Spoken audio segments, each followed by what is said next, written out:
Bonjour, aujourd'hui nous allons voir les néologismes et le franglais. OK, alors il y a plusieurs mots qui sont les mêmes en français et en anglais, mais la prononciation est différente. Donc on appelle ça le franglais. Donc c'est la combinaison du français et de l'anglais, n'est-ce pas? La plupart de ces mots sont masculins, n'est-ce pas? Et plusieurs finissent en ing. OK? Regardez la prononciation de ces mots. Donc le sweatshirt, le week-end, le shopping et le parking, OK? Donc, on les prononce à la française. Quelques-uns de ces mots sont très populaires et très communs. Par exemple, un milkshake, le baseball, le top model et le marketing, OK? Il y a aussi certains mots. En fait, il y a le mot en anglais ou en franglais et il y a un mot qui existe vraiment en français, mais selon l'endroit, selon le pays, ils sont peut-être moins utilisés. Par exemple, la plupart des gens vont dire un email, mais il existe le mot un courriel qui est français. En fait, au Québec, on utilise beaucoup courriel.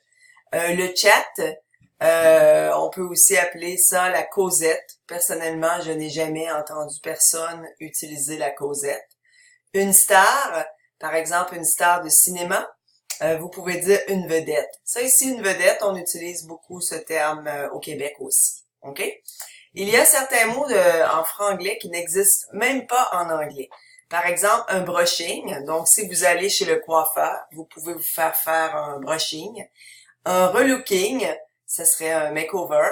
Et le zapping. Le zapping, c'est lorsque vous changez souvent de canal sur la télévision.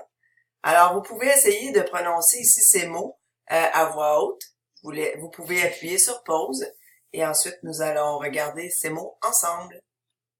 Donc, 1, flirter. 2, un fax. 3, cliquer. OK, par exemple, vous cliquez sur le mot à l'ordinateur. Le look. 5, un clown. 6, le planning. 7, un scanner. 8, un CD-ROM. 9, le volleyball. 10, le shampoing. 11, une speakerine. Ça, personnellement, je n'ai jamais entendu ce mot. 12, le chewing-gum. Et comme d'habitude, vous avez certaines expressions qui utilisent quelques mots en franglais ici. Donc, on peut les regarder ensemble.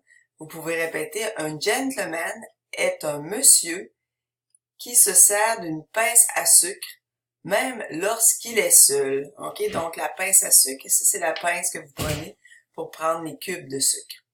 Ici, ce n'est pas la star qui fait l'audience, mais l'audience qui fait la star. OK? Vous avez les traductions anglaises au bas de la page. Alors, si vous avez des questions, envoyez-moi un email ou bien vous pouvez me poser vos questions en classe. Au revoir!